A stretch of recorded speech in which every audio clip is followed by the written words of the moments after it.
Okay, hello. Randall here on the YouTube asked how I. This is a great screenshot of me. Asked how I color correct the OWLBot C100 picture profile, and I figured it would be worth showing because I don't know if I've ever actually explicitly shown how I do this. So the whole point about making the C100 OWLBot picture profile, the other ones are different. The other ones are made to match the Alexa. The C100 profile is vaguely Alexa match, but more so getting you the best image out of the C100 as possible because it is an 8-bit 420 image. So it's within your best interests to kind of lean into that and try to get the best 4208 bit image.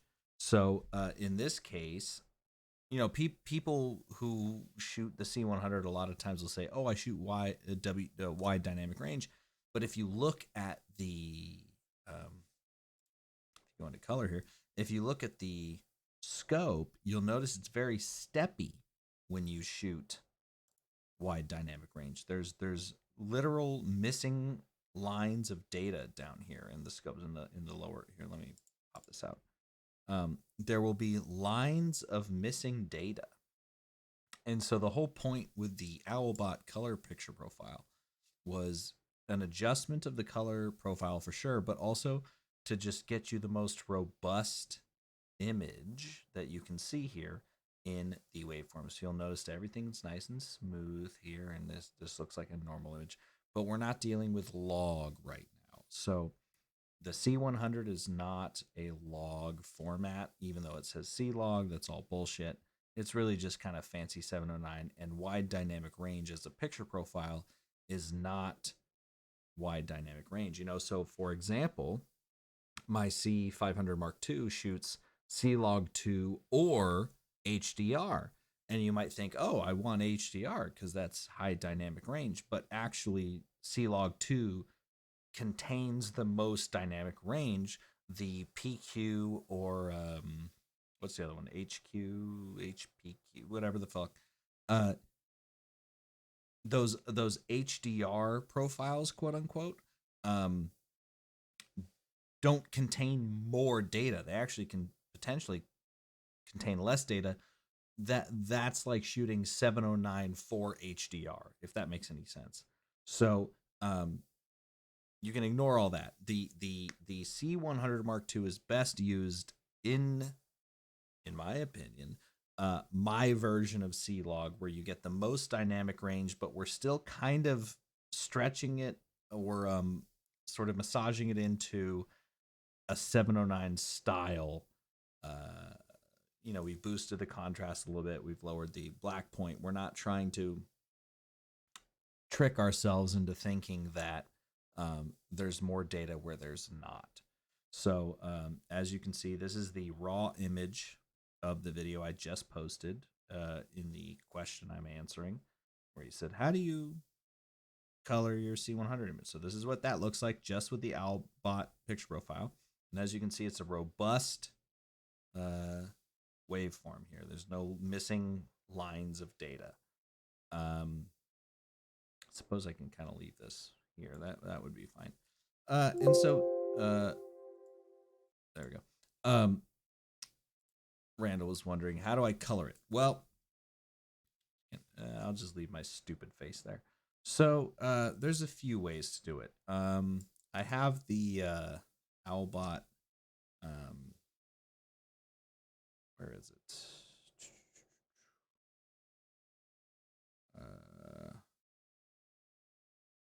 Oh goodness, where'd it go? Oh, there we go. C100. This Portra look, which is kind of, it doesn't do a lot, but it was more of a color fix than anything. And sometimes I'll work under that a lot of times.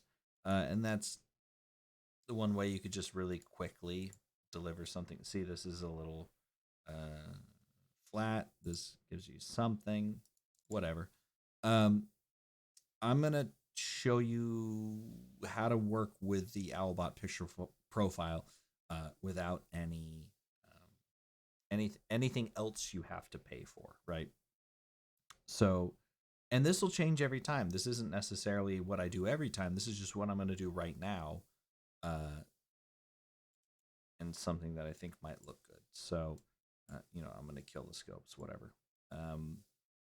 So the first thing you have to do, honestly, is light it correctly. So I'm looking at the scopes here, and overall, I'm happy. I'm happy with this. So you can pretty easily see, here's my nose, right? This is the right side of my cheek because that's where my light's coming from. Here's my window over here, and here's some other shit. And so generally, I want skin tones to be in the 50 to 60 range, peaking. Um, Not necessarily when you're recording, although I've done that here, but definitely when you are coloring. So I'm actually pretty happy with the way I've shot this, and that's something that I recommend to you. Shoot it, especially with something like a 420 8-bit image. You kind of have to shoot it correctly. Um, when you have a more robust camera system, um, you're able to fudge it a little bit more. But with the C100, you kind of have to nail it, and that's something that I've uh, prided myself on. I don't. That's not necessarily true. I don't pride myself on it, but this is the raw image, right? This is if I turn off, nothing changes. This is what the image looks like straight out of camera, and I would be absolutely happy delivering this. But there's things you can do that you can use Dehancer, Cinematch. So let's try to go through some things. I'm literally just winging this, but first of all, if you're in Resolve, you've got the primaries wheels. I recommend using the HDR wheels. They're not for HDR. They just control more. You can see more specific areas of your, what do you call this? The curve. So you see here, here's your thing. I don't know why it's not showing up here, but these are the same image. And actually, unfortunately, you can see a little bit of stepping in the image here. I'm wondering what that is because it's not. Maybe it is just this, but I hope it's just this. I hope it's just my window. Because I'm not used to seeing those little notches. I'm assuming that's just the window because I'm not used to seeing those notches. Anyway, think of it as the same. This is the same thing as this. So you can adjust. Oh, there we go. You just got to adjust it. So you can, using the HDR panel here, you can adjust which panel or which section handles which, and you can see what all that does, yada yada. So what I'll do is maybe adjust the darks. So as you can see, those are, if I really push it, those are these kind of deep shadow areas. So maybe I want it to be a little bluish, a little greenish, maybe something like that. Shadow is going to be kind of everything, so we're not going to touch that. Light is going to be my skin tones, but also just reset it. Also, everything kind of back here because it's all the exposures kind of the same. So maybe we just do a little bit of manipulating. And so what I'll do is normally I have a grading panel. I'm just doing this with the mouse.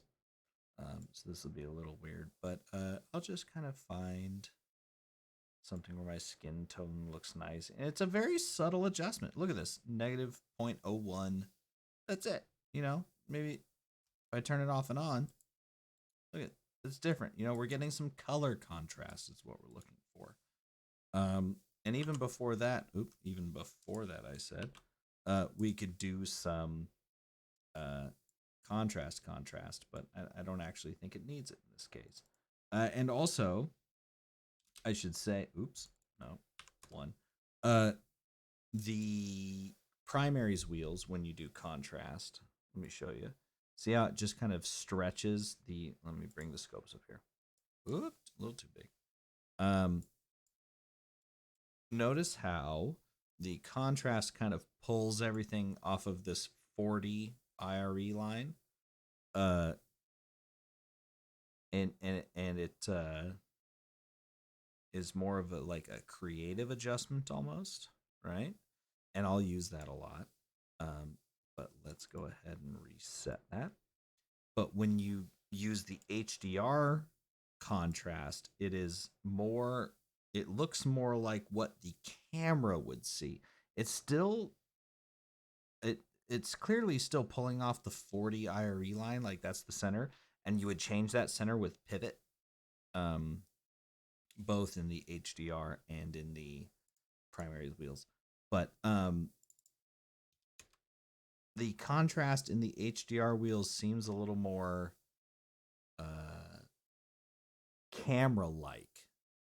You know, if I really crank the contrast in the HDR wheels, it looks like I'm losing dynamic range. Whereas in, again, 1, not 0. If I do it in the primaries, it seems more like a creative adjustment. And that's just something, that's how the tools work, you know. So make sure you know how your tools are working. So I'll close this up. All right, so I'm going to reset because I feel like I've kind of gone off the rails. Here's how I would adjust this image. And again, the key is to have a good image to start with. So make a couple things. Let's say we want this to be kind of a rad film look. I don't know. So first thing I would do maybe is let's do a vignette actually, because this is kind of bright, you know, this is kind of drawing, this window's drawing attention.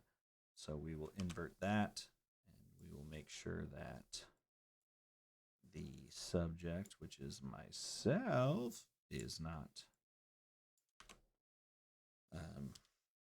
being hit by that. And then we will use the HDR because it's more camera-like and less adjustment-like. And we're just going to bring that down to where, and what I'll do is I'll like flicker between it until it feels right. And maybe like that's good, right? And that might not seem like a lot, but if I turn it off and on, oh my goodness, right? But that feels much more like, oh, we're supposed to be looking at me in the middle and not like, oh, look at this random shit around the sides because they're irrelevant. So that's like a very heavy vignette, but it works for this particular setup. So that's fine. And maybe I can find another angle where I don't look fucking stupid. Whatever, that's fine. So now we've got our exposure. Now, normally in this first node here, I would do more exposure adjustments, but like I said, I actually shot it good. So I'm not going to really do any exposure. The only thing I'm worried about for exposure is this extemporaneous area that doesn't matter. So I'm going to darken that up so we get a more, we're a little more focused. So now let's worry about color. Like I said, we'll go into the dark area. If we went into the black area, I don't even know if this would change anything. Kind of, but not really.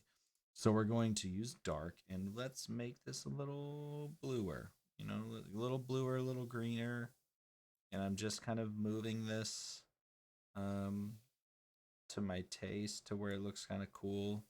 That might be a little aggressive. I'll try to do things that are a little more aggressive just so you can see. I probably wouldn't be this aggressive with the adjustments. And I would also, you know, A-B it a little bit. But let's say that's kind of a cool, literally cool, but also neat looking shadow area. And then, or in this case, dark. But again, this is looking at the waveform here. And you can adjust it. And also you set it, you know, see how you can move it around and you can adjust it. So that's something you should consider. You can dial that in. Let's say that's good. And then I will go to the light in the HDR, and I'm going to set my kind of skin tones, which is also going to set the rest of my room because I am as white as a wall.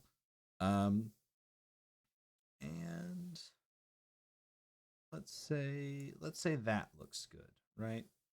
That's a nice. I think that's a good skin tone as well as the rest of my walls. And then I'll actually go into the highlight because my window here is kind of the same thing. And maybe we can do something with that. Maybe we can make that look my window here without having to use windows, which is kind of important. Power windows, um, because those can be difficult to track and whatever. We want to work with values and not windows as best we can. But maybe I can make this a color that I like. That isn't distracting. And so in this case, maybe I'm looking at my face, right? And I'm adjusting the color to a situation where it matches this scratch light on the side of my face. So maybe this, because this little peek behind the curtain, this scratch light is not the window light. This is actually another light. You can see it here in the reflection of this card sheet.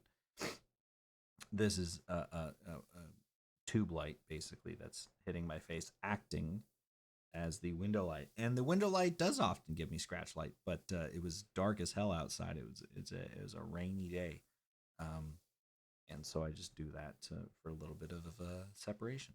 So let's get that matching the scratch light. So I think that matches. I think that looks good. And then over here, to be perfectly honest, maybe I did throw some film grain on the video in question that we're editing, and I use the Pixel Tools, Jason Bodach, I believe is his name. I used the Pixel tools. So what I did is I think I just do 35 millimeters strong. I just chucked it on there, and it looks great. And it's subtle, and highly recommend the Pixel Tools. Obviously, you got the elements, so you can do a lot here, and these are incredibly adjustable because they're all built within Resolve. There's no proprietary stuff in here. This is all just presets. But then also you've got your 2383 look here. So this is maybe how I would adjust the Owlbot picture profile. It's really pretty simple. You could also use the little color warper down here. Let me make this big to make this a little more obvious. But let's see, can I make this? So let's say I didn't quite like the look. I usually go into like the 12. Maybe my skin tones for some reason I didn't like. So the nice thing about the color warper is you can just click and drag, and maybe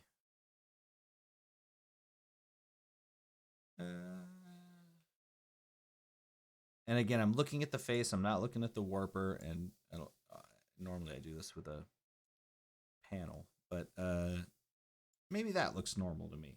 And I've made a slight adjustment here. Close that, or bring it down here. I've put that on the film grain. Well, you shouldn't do that. All right, let's see if let's undo it. Let's try again. 12. And weirdly enough, this is not reacting as well. Why did it look better on the film? Let's put it before the film grain. That's interesting. Putting an adjustment on a compound node is not something that I had considered. Okay, before, yeah, okay, you just had to put it before the node. That's strange, though. That's something to consider. Let's say that's good. Slight adjustment. So what have we done here? Just a little more saturation in the skin. That looks nice. I look like I'm pleading for something, but yeah. And maybe in this thing, because we're all kind of the same color here, maybe I cool off my shadow. Yeah, Oops, no. Maybe I cool off those shadow. What button am I trying to hit? I don't know. Maybe maybe I cool off my edges a little bit. So my background is cooler than my foreground. And that's actually kind of a look. So using this power window, I've cooled off the edge. Now this is kind of extreme again. I wouldn't necessarily do this, but I'm trying to kind of show you, maybe brighten it up. There you go. So we brighten it up a little bit because again, that's our vignette. But maybe cooling off the background makes me pop a little bit more. And we like that. So these are the adjustments I've made. You watch me do them within Resolve. Now let's quickly turn off all adjustments. And that's the Owlbot picture profile as raw, right? This is what's coming straight out of camera. And these are the adjustments we've made. And now it does, I will say, toggling back and forth, obviously this makes this vignette, this orange vignette, seem far more aggressive. So maybe we turn that off, except for bringing it down a bit. But again, it's up to you how you want to adjust your image. I do think cooling it off just a touch is actually worth it. So so there's our raw C100 owl color profile, and then here's our edited image. And being it like this makes it super obvious, but I will say, there it is. I will say, if people just watch it, you know, they won't necessarily notice. You know, they're not going to see, you know, I can kind of tell that it's bleeding into the background a little bit, but no one's going to see that. In this specific scenario, no one's going to see that. You know, you got to be careful about what you're doing, but maybe that's how I would adjust the OWLCOLOR picture profile. And back in the day, you know, I was only using the primaries, but we have the HDR tool. And if you've bought DaVinci Resolve, or even if you have the free version, you have access to these. So I don't quite use the primaries anymore, but, you know, maybe let's see if we can do it in the primaries. We can, it's just so less articulate, you know. Using the primaries. Oh boy. Offset down, contrast up. Yeah. I mean, it feels like the Stone Age now compared to what you can do with the HDR wheels. Oh man, that's actually just a terrible face in general. Can I have a happy face? There we go. And then maybe another one of these. A little softness. Invert it. And nope. What is that? What? No. Get out of here. Invert. There you go. And then we will. No, wait, hold on. I said invert. You son of a bitch. There we go. And we will cool off the temperature a little bit, which will affect these highlights pretty aggressively. Tint. Maybe a little more offset. And then actually this is a good time for an outside node. So we can edit this. Maybe a little bit of that with the gain. And that's not a bad image either, right? And then this is the raw image, and this is it. Like I said, oh, actually back here, let's do high soft. Just crank it all the way over, because that's going to pull these windows down, because they don't need to be, there's no reason for them to be that high. We don't need to pay attention. So crank that. But I think that's a decent looking image. It's not too terrible. Like I said, the maximum skin is around this little dotted line at just under 60. And I think that's pretty decent. And then, like I said, you could put the pixel tools film grain. Just looks nice. So that's kind of how I would edit the Owlbot picture profile, it's more so that you have a robust data set to work with, and less that it gives you some look. You know, it's kind of just giving you something to, like, there's your starting point, and then you just kind of massage it into something that looks kind of nice. Obviously, you could use Dehancer. Why not? So I'd leave it on a Rec 709 because I don't even think they have C100, and not to mention that C100 isn't even, yeah, C200. So we'll leave it on 709. Whatever, we'll pick 500T. I don't know if any of you have Dehancer. Not to mention it costs a ton of money, but it's a great product. But turn off film grain because it's taxing on the system. Turn off all this. That's fine. And then let's see if we could color correct it in this real quick. Let's black point. What's the point of using the analog range limiter if we're just gonna fuck with the black point so aggressively? Bring the black point down, and then actually no, I like the color point. It doesn't matter.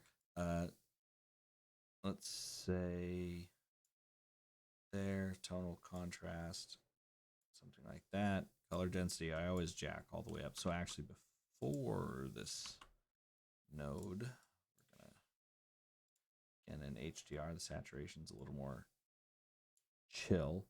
And then maybe a little more cool off. I think that looks great, actually. Maybe a little cyan, maybe a little green. Have I clicked it? No, I didn't. There we go. Nope, not. Maybe there. So there you go. You can use Dehancer to get you a good image. But the key is, again, that you're going to be assuming that the footage you're working with is 709, even though technically, legally, it's Canon log. So how long have we been talking? 27 minutes? That's way too much time.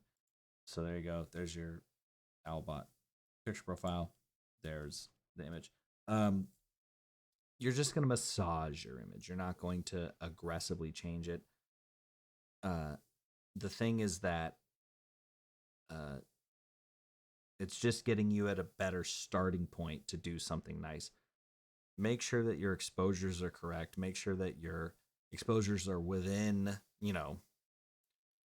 8 stops. The way that I always think about filmmaking or cinematography is kind of old school, which was film was like you had 3 stops on either side of your key. So whatever you set your lens to, your anything 3 stops under that number, you have to accept is going to be in black, and then anything 3 stops over, you have to accept is just going to be white. And that was kind of the film way to think of it, and that's kind of how I think about the OWLCOLOR picture profile. We can keep using this, but it's mild adjustments. You're not doing anything too crazy. Like these aren't quite different, but you spend enough time looking at one thing and you think it looks normal, and then you toggle it on and off, and you're like, oh, that does look different. But it's up to you. So I hope that's helpful to you. Again, just make sure that you don't, like, these windows here aren't blown out, right? If we look at the scopes, they're not fully blown out. We still have all the data there. The only thing you want to do with the C100 is you can't fully blow out, and you can't actually trust the little monitor. The monitor makes things look brighter than they are. So just get used to looking at the monitor. The way I would do it is like I would sort of open the exposure in whichever way was necessary, the f-stop or the ND, until I could see that, like, on my monitor the skin was breaking. Like I could see a digital edge to the highlight, and then I would take it one back from there, and that's how I would do it. Or you could use zebras or whatever. But in terms of color correction, yeah, it's very subjective, but it's also very casual. You know, you could do, let's see if this would even work. Um, so we'll put a color space transform up front. We'll say it is Canon. Legally, technically, it's Canon log, and then we'll put it in REC log. Now that there's the 35, it's C log 3 technically. And then at the end here, we will put the RE log. See, that doesn't look good. Here we would put, let's see, bring this down. Very saturated, which is the problem with trying to match Canon to RE is like skin tones always hyper saturate. And even in my picture profiles, it's something that I've tried to combat. It's tough, man. Like, to make it match, it's always tough. See if I can.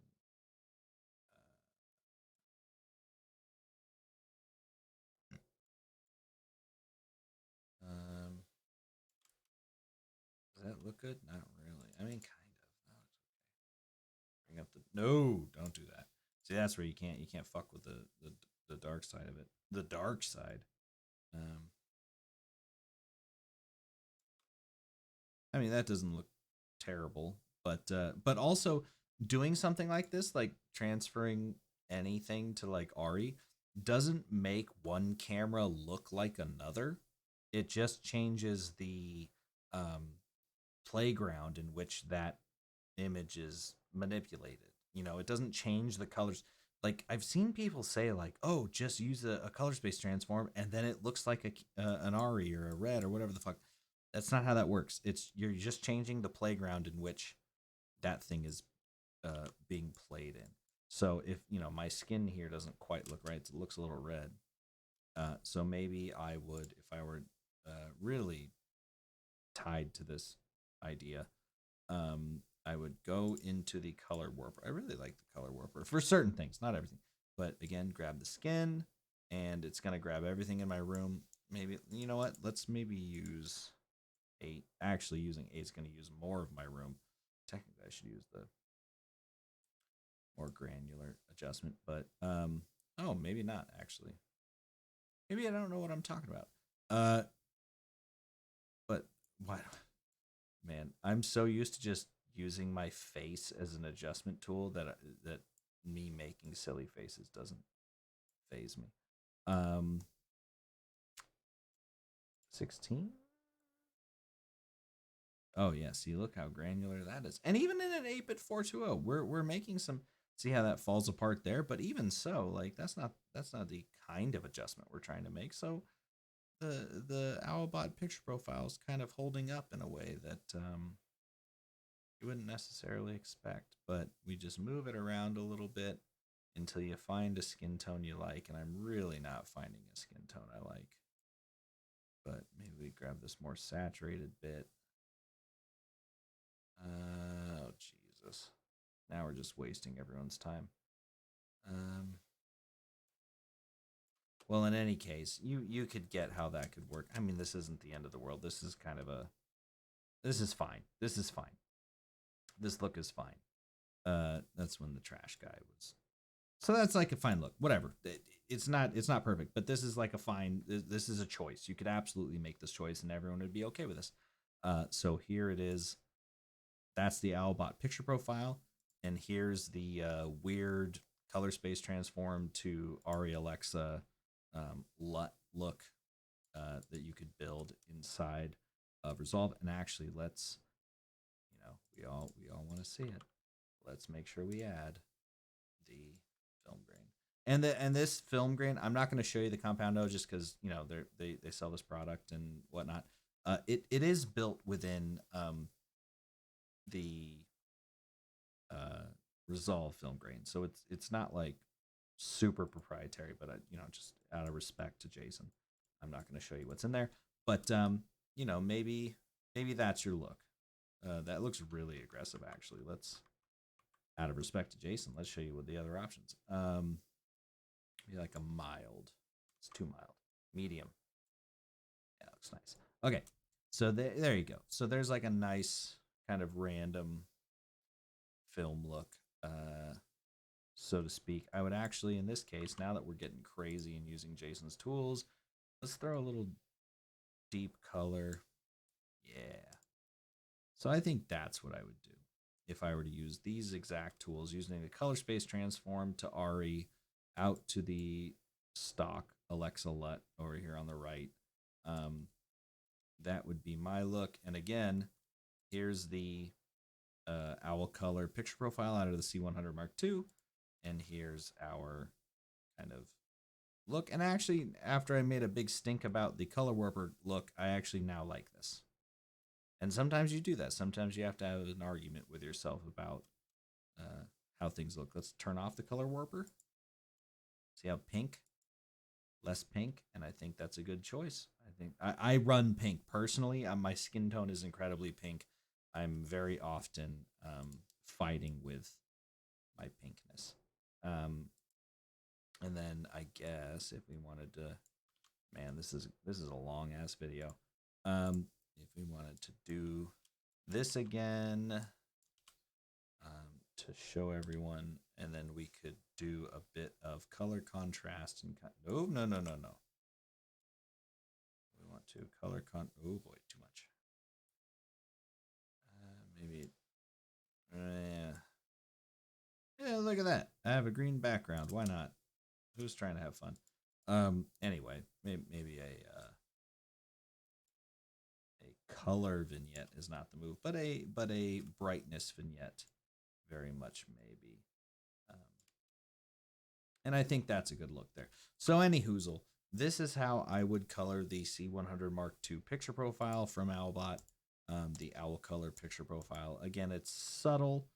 You definitely have room to play, but the whole goal is that you are receiving a robust data set here where you won't see stepping. If you were to take some really high dynamic range footage and using the